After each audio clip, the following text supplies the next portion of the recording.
Welcome very, very much to Conversation. A pleasure to welcome to the program a dear friend of mine in the world, and that's Sara Flounders. And Sara Flounders has been a friend of mine and the world, and working in some of the most important aspects of understanding the lack of justice that exists on a large scale worldwide and domestically, and also not only that, but to actions that can be taken to adjust that or to address that, and then to adjust to a more equitable world for some of the least advantaged people, including most of human society, for a very long time. And Sara, welcome very, very much to Conversations. Thank you, Harold. She has been, not incidentally, and very long, she's a co-founder of the International Action Center, a major place of activity in terms of addressing the political situation, and is a long-term friend and associate with the legendary Ramsey Clark. And all of that said, welcome, Sara. It's so good to see you on this day. We've met recently at a meeting down there, and I know you've got an event going today and so forth. And I know just recently you and Ramsey and others were in the country of Syria, right, which has been very much in the news. But maybe you could bring us up to date or key off this trip that you had, or in general, the situation in terms of the lingering legacy of American imperialist ambitions around the world that have been characteristic of your and my lifetime. Well, the delegation to Syria, the idea for going was to confront the demonization that takes place against any country targeted by the U.S. Right. That suddenly it is considered by all the media that the only solution is to absolutely destroy a country and its population. Right. And so one way of confronting that, of course, is in the streets here, in the demonstrations, in the rallies, in the meetings, in the material that's produced on the internet, but also a people-to-people delegation. So with Ramsey Clark, with former Congresswoman Cynthia McKinney. Oh, really? John Parker from the International Action Center. Right. Didan Kamathi from the All African People's Revolutionary Party. Oh, really? And yes, and myself and Johnny Achi from the Arab Americans for Syria in Los Angeles.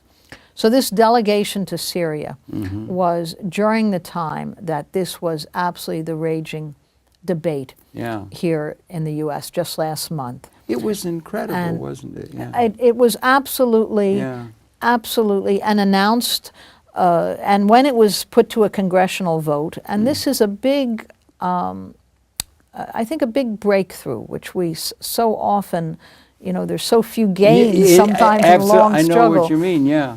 A serendipity thing. Right. Yeah. Here was Seeming, before the war. Yeah.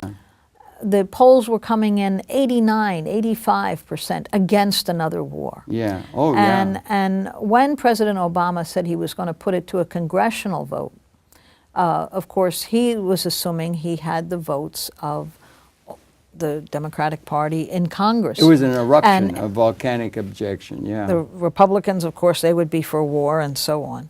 But what happened, was every congressional office, every office in the country and was in Britain deluge. As well. Yeah. That's in right. Britain it was That's right. denied, Where there was actually the first time in their history a vote against the war. Yeah. So here in the U.S., with the overwhelming population, clear that he was going to be handed a real defeat, right? Yeah. And they had to pull back. They had to pull back. Yeah, they had to pull back. And then as it happened, it was like something out of, I don't know, some science fiction book or something. Putin comes along and makes his thing in terms of making an offer, and then Iran got involved. And it was like boom, boom, boom, boom, boom. So many things happened that it was just, prior to that, well, they've done chemicals, so we're going to have to bomb another country and invade, like they did in Libya and other places like that.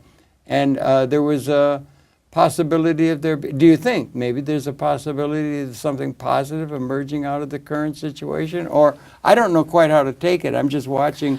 So much happened, like a pinball machine going off, right? Seemed that's that way right. to me. That's what happened. Yeah. First of all, it's important to say there was absolutely no evidence that the Syrian government had used chemical weapons. Is that a true fact? Voices around the world were saying that it was Syria who had invited the UN chemical weapons inspectors to come to Syria. There were lots of reports in the establishment press saying that everybody, it's secret, but the people who we really trust and high-level people, Kerry and so forth, saying, we know it really was the government, though, wasn't there, in the press? There was all this, we have some secret evidence, Yeah, which is right. what they, see every past U.S. war of my lifetime. Yeah, right. And going further back, of course, to the Spanish-American War, but Yeah. every war of my lifetime, it turned out, was based on a total lie, a complete fraud. Gulf of Tonkin. Whether it's the Gulf of Yeah. Tonkin or Iraq or Libya or Yugoslavia, on and on and on. Mm-hmm.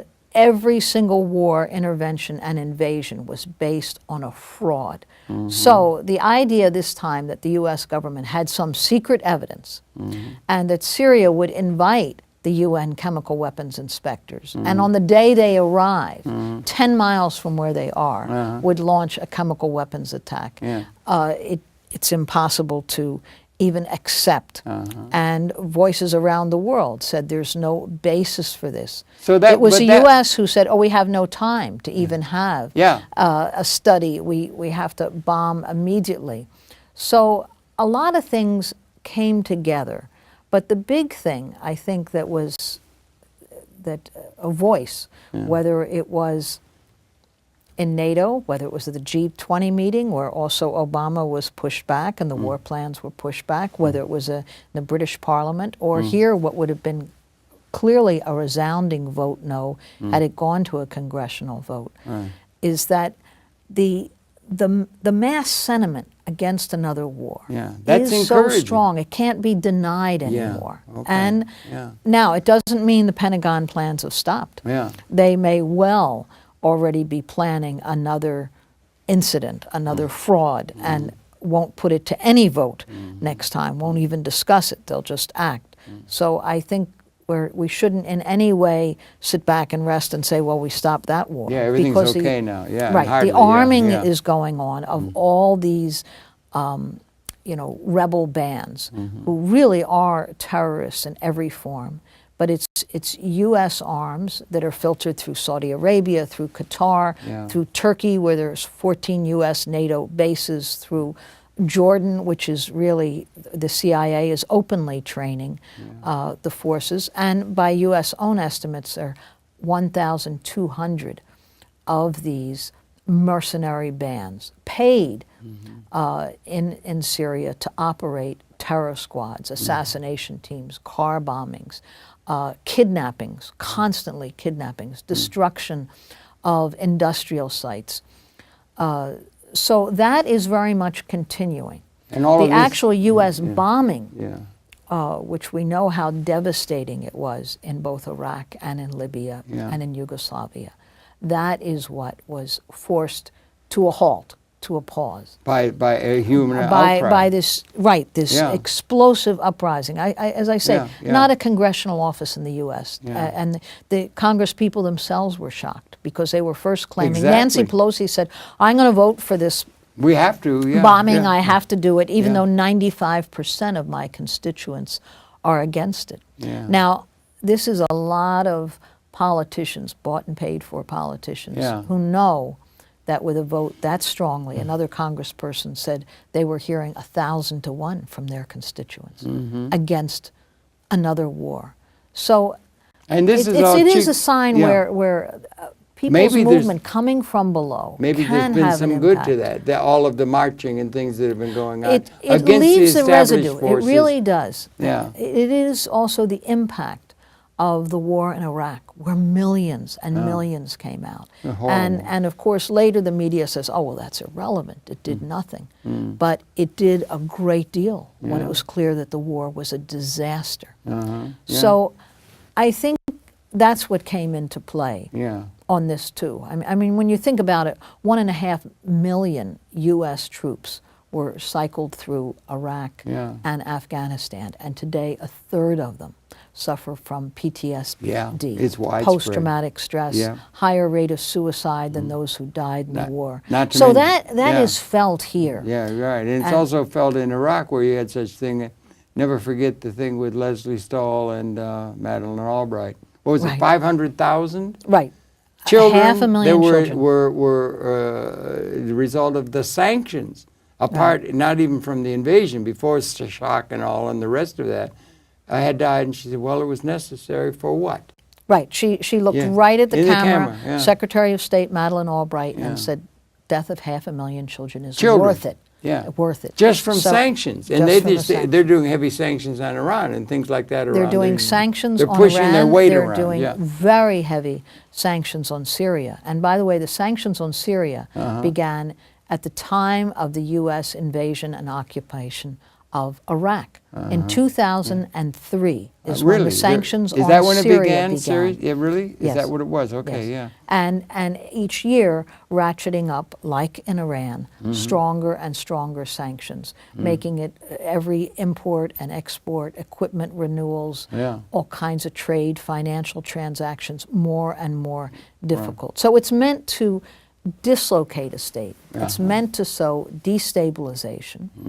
And it is a global process. I mean, Congress, the same week they were to discuss and approve a war on Syria, because they're claiming there's no money here, cut the food stamps. That's cut what the food stamps for millions a day. And they went ahead and did it. See, that it's gone through pushed now. through. It's going to be felt this month, I think, by That's people right. across the country. That's right. And food stamps are the most basic program. I mean, here's a program just for people to have enough to eat. And they went ahead and cut it.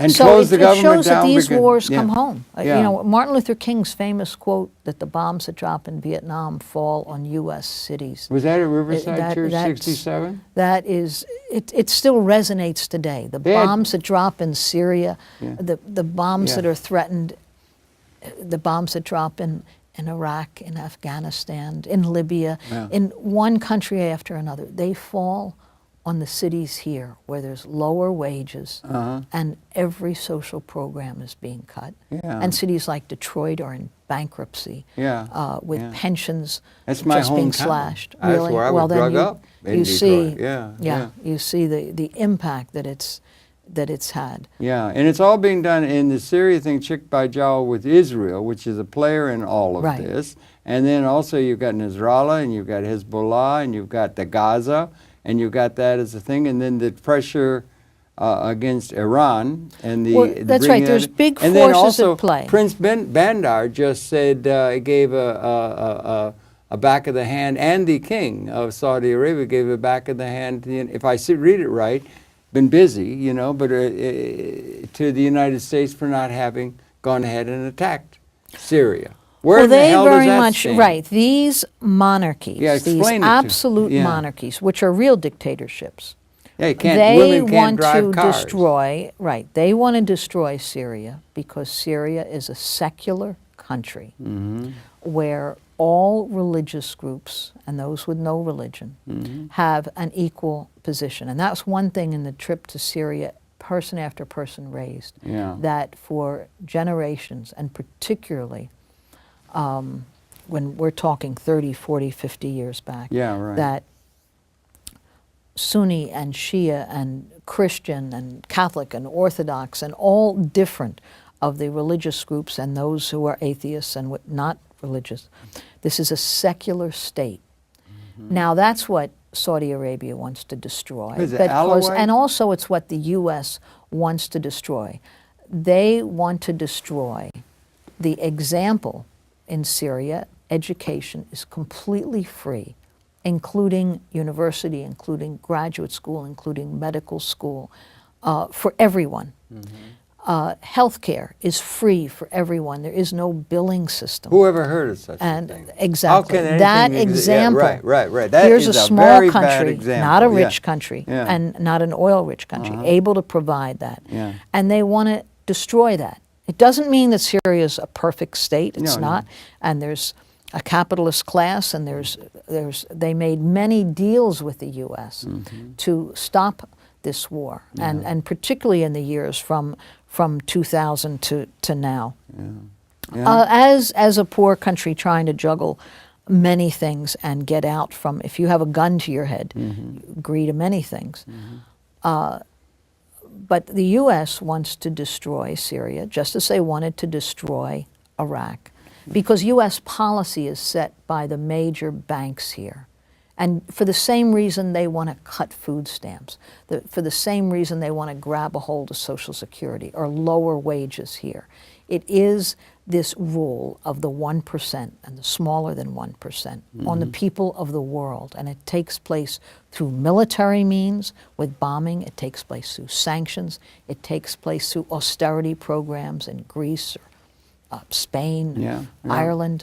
It takes place in austerity programs. What's happening in Detroit today being one example. So around the world, there's this how to cut any benefits that have been won, any social benefits programs. for the least advantaged. Exactly. Yeah, ever since Jesus was right, saying and that. how to set Spartacus one said. group against another. Yeah, right. So that's what's at stake in Syria, and it threatens wider war. As you say, there's bigger players coming into it from both Iran, from forces in Lebanon, who feel that there's been every effort by the U.S. and Israel to dismember Lebanon, and they know that a collapse in Syria would immediately rebound in Lebanon. Isn't Nasrallah in Lebanon with a real presence? That's right. And that, I mean, that's that's something right. that they're very objecting to, and they connect that with Iran, in their saying. That's right, because Hezbollah was the Hezbollah. only force that had defeated an Israeli occupation, That's actually right. pushed And you can't- Israel that's a out bad of example. out of Lebanon. And Israel's a major player in terms of setting the policy that has to be adhered to. Yeah, And, Israel has, for 60 years, been the U.S. power mechanism, most heavily armed with full diplomatic and political economic support. But these policies of imperialist conquest of the world, of course, far predate Israel. And the efforts by the U.S. Ruling class to secure its position, whether in the Philippines, it far predates their wars in the Middle East. Philippines it and goes, Cuba. Right, or the wars against the indigenous people here, or Yeah. the slave trade. So these policies are much older than the way in which they utilize Israel in the Middle East. Okay, You could say it's linked to the earlier British Empire, but it goes all the way back to Rome, of using the tactics of divide and conquer, and inflaming sectarian hatred and tactics. In a certain sense, we're talking about a pattern that has been more like I have a favorite, Daedalus, or James Joyce had Daedalus say, history is a nightmare of injustice, one might add, from which we're attempting to awaken. We still haven't awakened from a historical pattern. There was always a small class that would rule, and everybody else is wallowing around in the mud.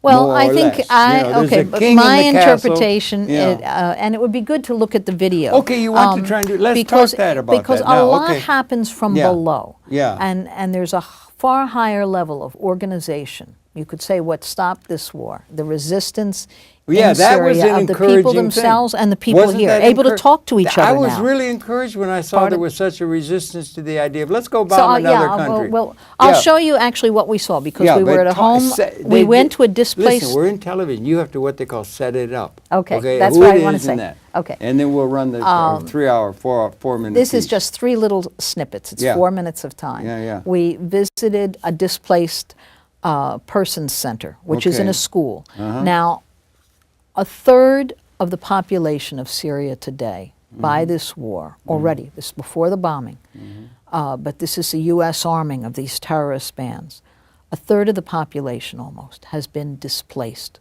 from their homes. Holy mackerel. And that means there's more than, Lebanon. there's 2 million outside in Jordan, in Lebanon, in the surrounding areas, particularly in Turkey, a NATO member, but also there's there's 4 to 5 million internally displaced. Wow, okay. Many of them. What's the population? Do you happen to know the population of the About country? 22 million. 22 million. So you have a lot of almost people. 7 million people who are internally and externally in the surrounding region, displaced from their homes. That's a huge problem. Sure is. And we could look at the problems here of Hurricane Katrina and Sandy and people years later still out of their home. Right. But the policy in Syria is immediate housing for people who are displaced in secure settings. So quite a number of schools, community centers, mosques, and churches have become housing. The school that we visited, families, they divided the classrooms in half, and you have families of 8 and 10 people in one half room. Good God. At least they have walls, they have bedding. Yeah. The reason for a school is there's cafeterias, there's medical clinics, Yeah. and there's classrooms because it provides children structure. R- Nothing yeah, is right. so Yeah, important in right. Syria than education. Education, And so okay. the proudest, Yeah. what people would say to us again and Yeah, again yeah. is it's September, because we were there September 16th, those Just days. recently, yeah, right, okay. They would say to us, all children in Syria, in all the government-held areas, are back in school. Now that's Really? a big Okay, accomplishment. really? And as I Okay. say, in time of war, it's very important, the Yeah. interaction between teachers, volunteers, a structured existence for the children is felt to be extremely important. So this Displaced Persons Center, we're talking to a crowd of people. That's one scene. We also went to Mount Kesiyun, which is a very tall mountain that overlooks the entire city of Damascus. Okay. Damascus is one of the oldest inhabited, continuously inhabited centers of population in Right the world. you are, right you and are. also Yep. the Syrian city of Aleppo. Uh-huh. So Mount Kesiyun overlooks the entire city of Damascus because it's the highest point. It's where the communication towers are, the internet, the phone, TV, and so on. Yeah. And it had been bombed several times by Israel just in the last few months. Is that right? So on the Bombed days, by yes, Israel? yes, again and again, Israel has been very Why? active in the. It's On part of what the war on pretense? Syria, No. and it's been Wait a minute, reported by here in the Israel? media. Bombs Israel by has Israel? bombed Syria, and has particularly bombed Mount Kesiyun, and of course other targets also in Syria. Is that In that's May, documented? in August. That's Oh the- yes, oh yes. Oh, sorry. Okay. At any Okay, rate, so the okay. visit to what happened at Mount Kesiyun is just before, on the very eve of what seemed the U.S. bombardment of Syria would begin. Yeah. Right. Hundreds and hundreds of young people went up to the mountain and set up an encampment. And they called the encampment Over Our Dead Bodies. It was a human shield Wow. of the communications towers. And so we went up there to visit them. There was rows and rows of tents that had been set up. And hundreds of young people stay And up they set there in the themselves day, there. they're there in the night. Uh-huh. And as To I say, ward off because the it's been bombing. this has been To a force bombing the target warding off of before, the they bombing. really do mean when they say over our dead bodies. Yeah. Right. They were It's a serious. very heroic, and Yeah. it shows the level of resistance that exists, what the climate is in very much in Syria. Well, I remember. today. I remember Israel bombed that atomic plant in Syria with no, just did it. That's right. Off the top That's of right. the head, Just- and just did it. Right. You know. Right. Yeah. This that is was a decade ago or so. right. Yeah. So this is Ultra-Arabism. a country at war, which is struggling to still provide a secure environment for the population, and up against a whole number, as I say, 1,200 Yeah. at least, mercenary bands who war with each other, who are linked to Al-Qaeda, who have a completely reactionary outlook. There was Who is originally supporting those people? I mean, what are the forces? there were problems also in Syria that yeah, predate there's always going to be this. some problems, always. Yeah, A but lot of it was the sanctions that had been imposed by the U.S. on Syria created dislocations in the economy. sure, that- sanctions can be killing. It's that- like that's it's right. like a weapon of war. And the sanctions. enforced privatization of many industries that had been nationalized in Syria in order to get trade and parts. A whole number of corporations demanded a piece of the action. So Syria was engaged in privatizing industries. And that also creates dissension internally because it costs on the population. And that's what it's intended to do. The role of sanctions is meant through hardship and shortages and whatnot to create dissension. Yeah. So there was dissension in Syria, but it was grabbed a hold of by the most right-wing forces. And at this point, even by U.S. and UN estimates, 90% of the population in Syria supports the government because faced with the alternative of these mercenary bands who are unable to provide anything, who really are terrorists, and a government that has decades of providing at least basic security and social services and supplying human needs, not a perfect government, but given the choice, a lot more of the population understands that the extremism which would cut off, this is a population where there are many different religious groups and people of no religious persuasion. So they see that if a group of religious fanatics came into power, for example, the Christian population is about 12% of the population. Sizable. So several million. They are very fearful. The Alawite and the Shia Muslim population very fearful. Isn't he Alawite? That's his background. Yeah, right. But that's And always his dad. referred to in the media as if this were some kind of crime. But it actually is a group that has a long history of a real cooperation with the other religious groups in Syria. So in Syria it was seen as a positive thing. That was another thing. We met with the Grand Mufti of Syria, who's Sunni, and who very much explained to us that Syria has to be for all the people and a secular country. And because he didn't side with these Sunni reactionary forces, his own son was assassinated. He tried to come to the U.S. with a message of humanitarian cooperation among all religious groups. And he was actually denied a visa, although a whole tour for him and meetings with religious groups here had been set up. So it's really comes from U.S. policy in the region, as it did in Iraq, and of using one group against another, divide and conquer.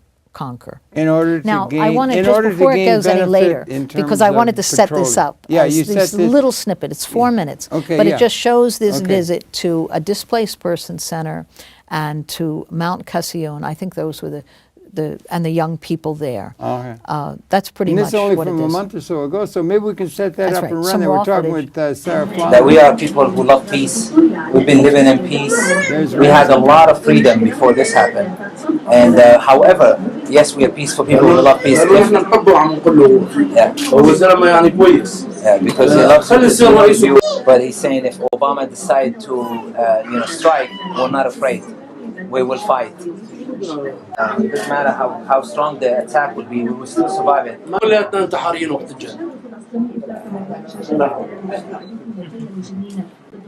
We will defend our land to the last man standing.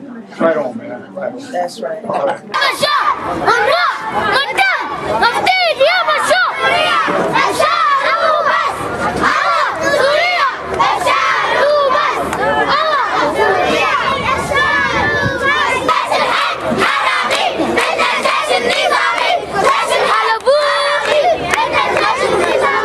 حطوا له دخونه هون دخان.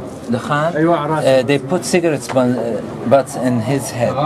That's what the baby is saying. هو قديش؟ How old? قديش عمره الولد? عمره سنة ونص أخذوه. They took him when he was only a year and a half. So now he's قديش هلا 3 هلا؟ هلا شي 3. Yeah, he's about 3 years now. They kidnapped him, tortured him, and and they finally he paid a £500,000 Syrian pound ransom to get his son back. He's lucky to get him back. إنه بس شان هيك. Just because he has this picture of tattooed on his chest. You can enter for the Facebook. You can see many page. You will find my photo, his photo. Yes, they write on it wanted. If they catch somebody and kill them, they put it skilled. Yes, or it's gone. It's the شو تم يعني ما بعرف يعني done عفوا sorry it's done. Yes, you can see this. If you make search, you can find all of us. My friends. So they're doing yes. volunteer work, trying to help the needies and the kids. Yes. And we are volunteers. For that, Just, for being yes. for volunteering, they're putting them on blacklist to be killed. For all the war, leave Syria alone, and we can, all the people in Syria, 3 million, they can't build our country alone without help from anybody, but leave us alone. We don't like war, leave us alone, yes? For this is message for Obama, for Hamad, for everybody, try to kill my country, yes? And this is my flag, and I love Bashar al-Assad. I want to send two messages. First, that the American aggression, they have this title that they want to protect civilians. So we are civilians in this mountain. It's this very important mountain for us as Syrians. So we send this message that we are here as civilians to protect this place. So can we? I believe that it will not stop them. That's right. Do it. But That's I want to right. send this message because everybody here want to say that okay, we will die in dignity, and then accept the aggression without doing anything. Wow. Wow. So it's our first message. Our second message is that from now we cannot just wait the U.S. to decide for us. Yes. We want to say our word. We Yes. want to send our message to the Western world that we are Syrian too. We have our points. We want you to hear us at least, and then you can decide if we are right or not.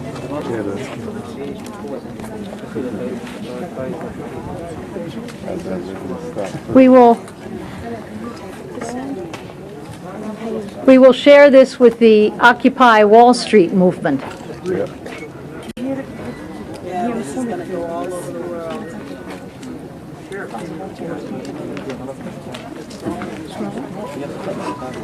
Occupy against imperialism.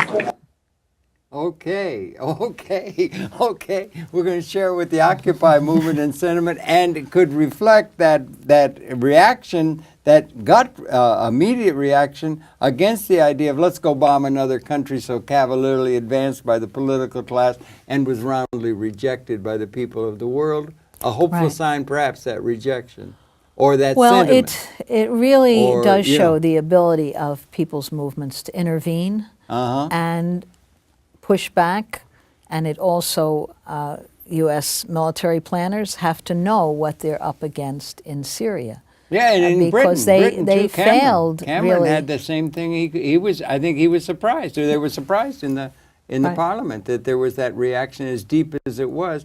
And it's And like they failed. enough already, you know. Yeah. You have to really think they failed in Iraq. Yeah. They failed in Afghanistan Right. in terms of their geostrategic aims to conquer and really establish a colonial relationship. Right. Now they've left behind a terrible legacy in Iraq, along Oh, yeah, still it with just- many it just- contractors yep, and yep. agents, and, Right. and there's a war that continues there on a sectarian basis. Mm-hmm. But the 14 permanent U.S. military bases that were going to stay in Iraq, they couldn't. And They that's still have that huge embassy. They still That- have a huge, the well- largest in the world or some damn thing, like a king's Yes, and they said castle. it was going to be 10,000 people who were based there. Oh, yeah. But the Iraq government refused to sign right. the Status of Forces Agreement, the Iraqi parliament. Okay, yeah, And yeah. also refused many of the contractors the right to be based there. And they've all kinds of shortages that actually go on now at that U.S. embassy. Good. Because they, you know, so well, it, yeah, I it does know, yeah, show, yeah, yeah. it does show there are all kinds of levels of resistance to U.S. military plans. We're in every place in the world now. It is Every like, place in the world. Is there any country that doesn't have feel the presence of military presence of the? Or the threat of it. I think any country that isn't, where there is not direct U.S. They're up in all the bases, stands. They're surrounding China. right. They're When you doing look all- at North Korea, the DPRK, or when Yeah. you look at Cuba today, why are they under threat and attack? Why is Venezuela? Why is even the president of Bolivia, his plane forced down? Yeah. Any sign of an independent course or policy is challenged militarily and economically by very powerful forces here. But they're less powerful in many, their military is more powerful. But their ability to impose their will everywhere around the world is facing more and more challenges.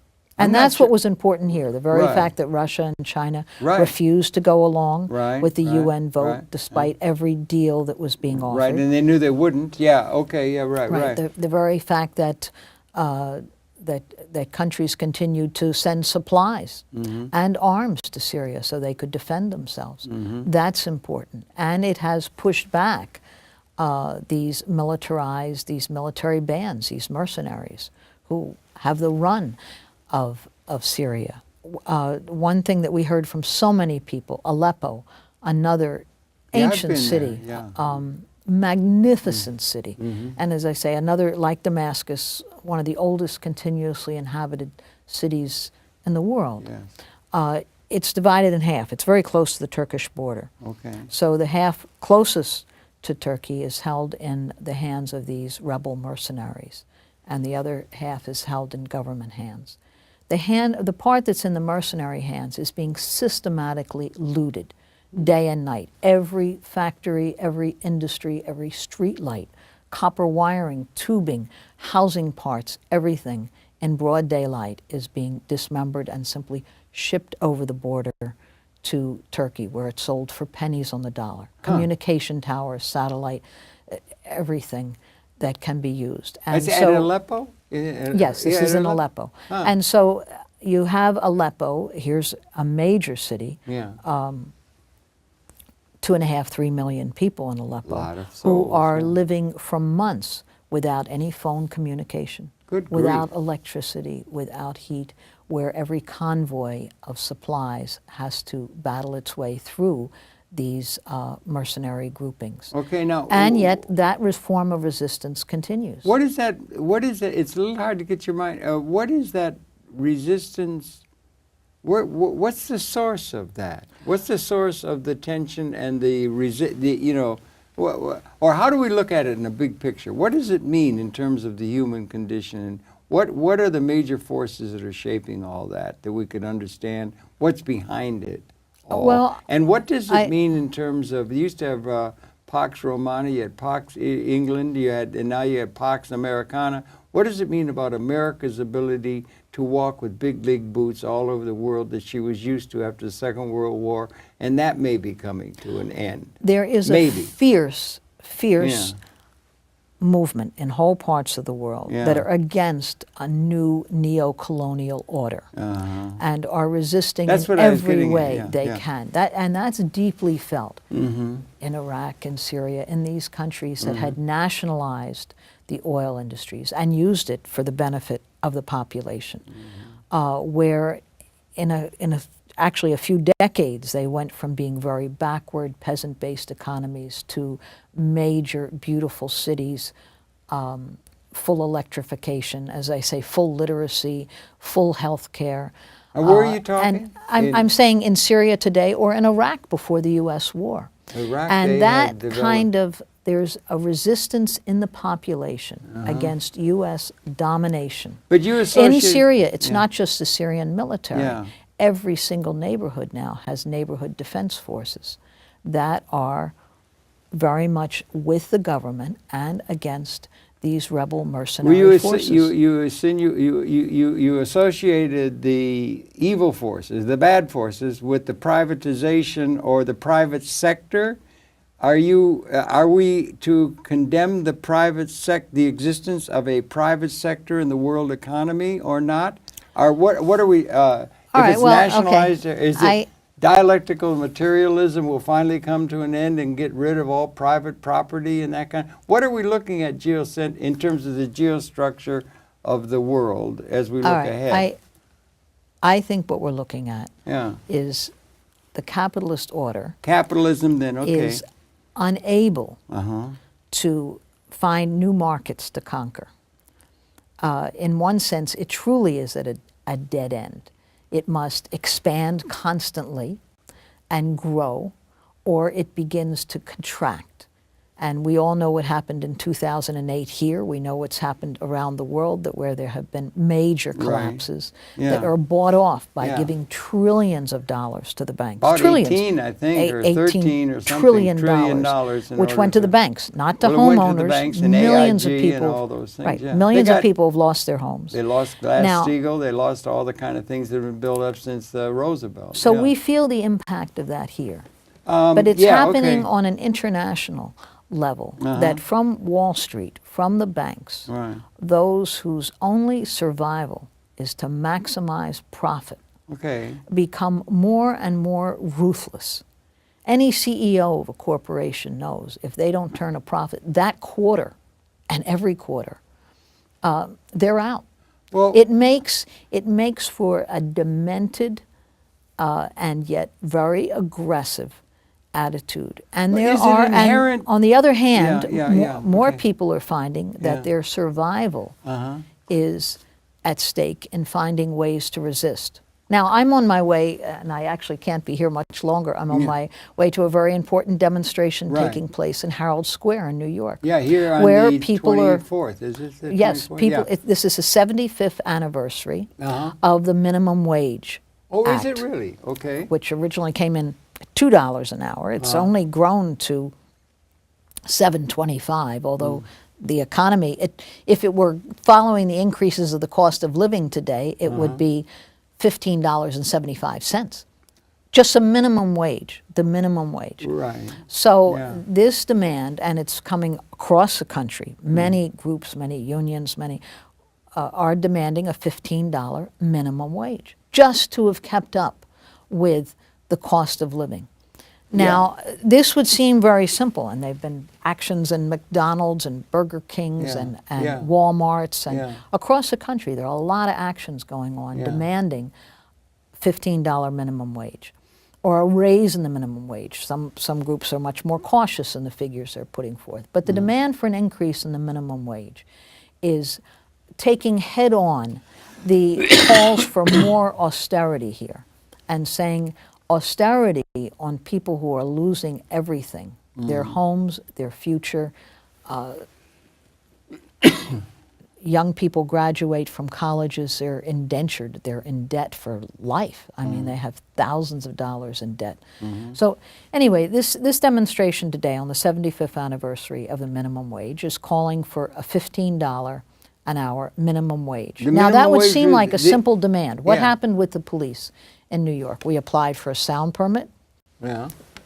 Orderly fashion, several, absolutely standard, in a place which is a broad plaza now. You know, they've closed off Broadway and 34th and 6th.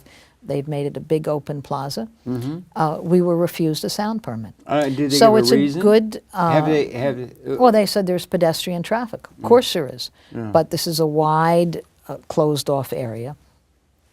We applied for another corner. We're told the same thing. It does show that a billionaire mayor and the police forces here don't want a message either of no war or a message of raise the minimum wage or a message of no to the cutbacks to reach people here. Now, we're going to march anyway, and we'll be out there in force.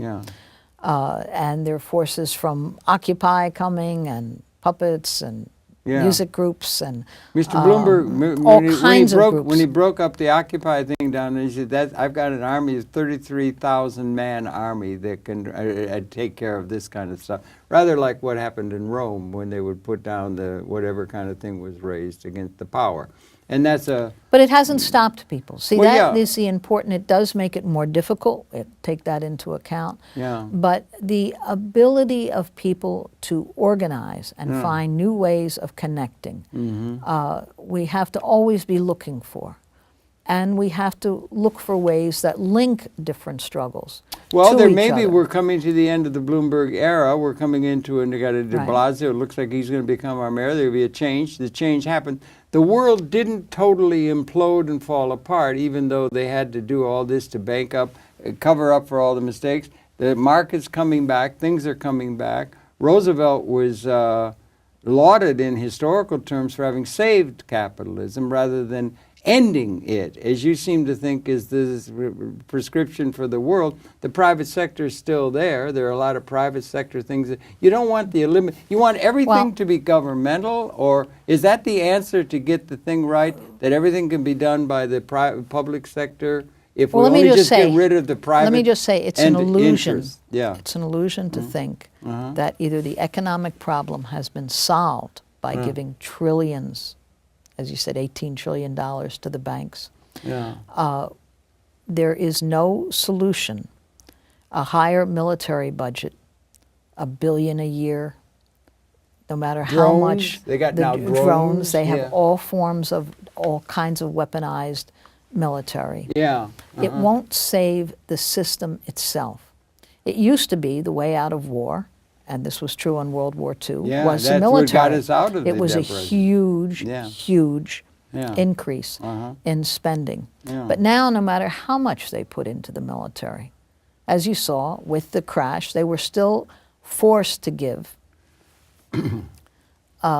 trillions more. And by the way, I said the military budget of $1 billion, I meant trillion.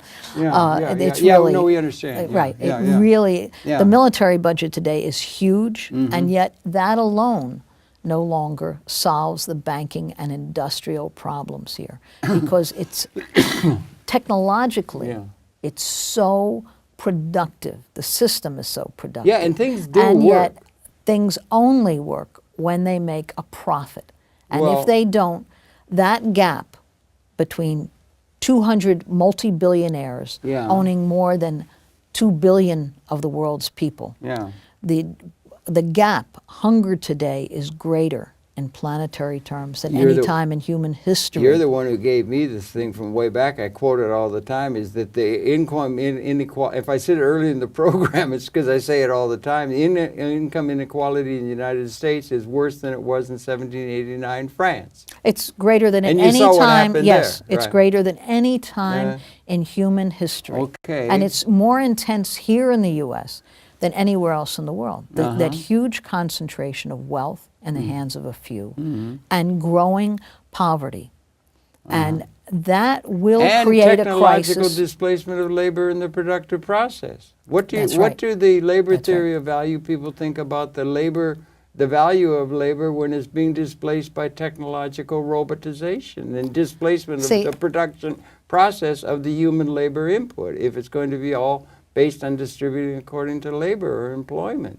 We got there's huge big questions dislocation. involved. There's big dislocation going on, planetary basis.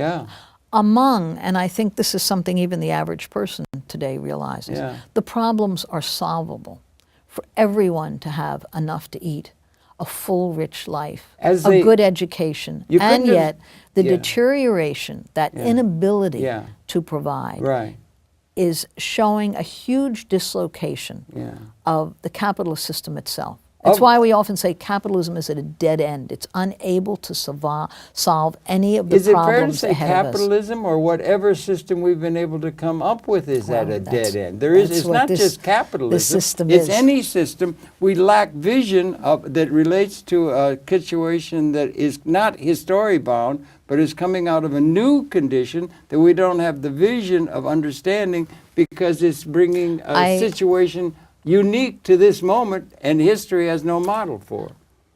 I think we need vision, and we don't have it. Okay, that can go nowhere. I think the problems are very solvable. Oh, you do? I truly do, and not so complicated. And even small countries have solved the basic problems. I mean, we could look at whether it's Cuba with 10 million people, or you could look at Syria with 22 million. How are they able to provide?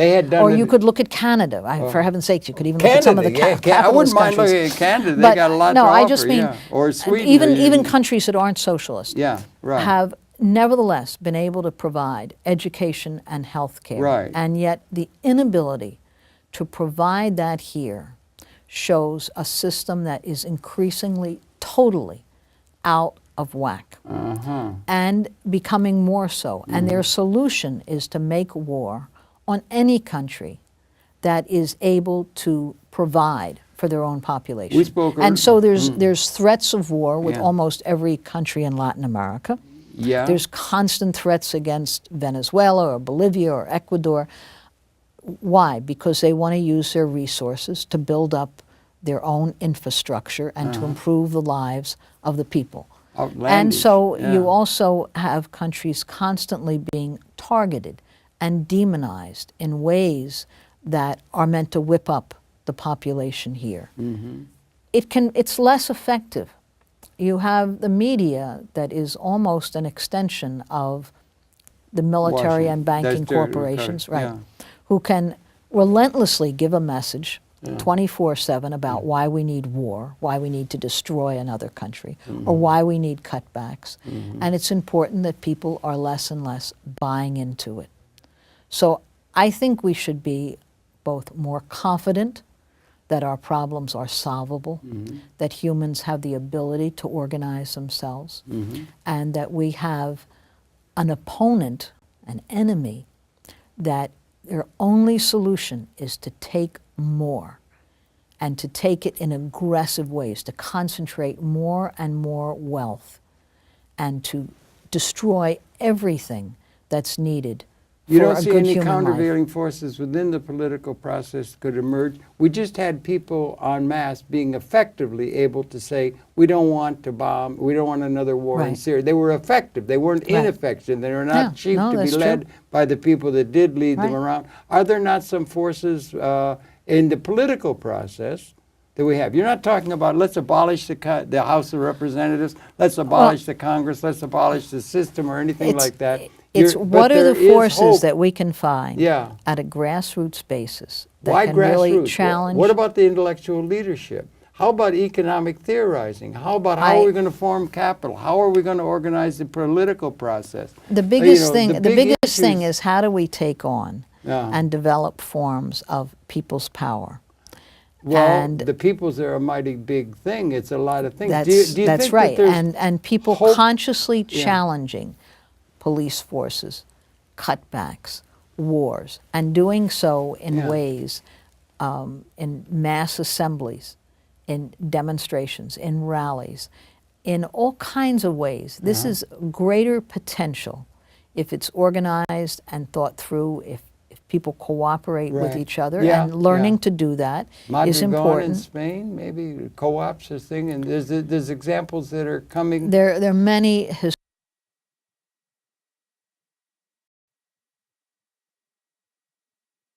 let you take the rest of Okay, this time because I really have to be I know at you. this You demonstration better today. get down there to So- Harold Square and get that organized. Just do me a favor. I'll just talk this out. We got a couple Okay. minutes left and everything. Thank you, Sarah, for coming. Thank you, Always Harold, good- very much. Get your Well, hand. I really do me appreciate one favor. the Remember conversation. as you leave, and leave in haste, and All get right, there and right. make a lot of trouble.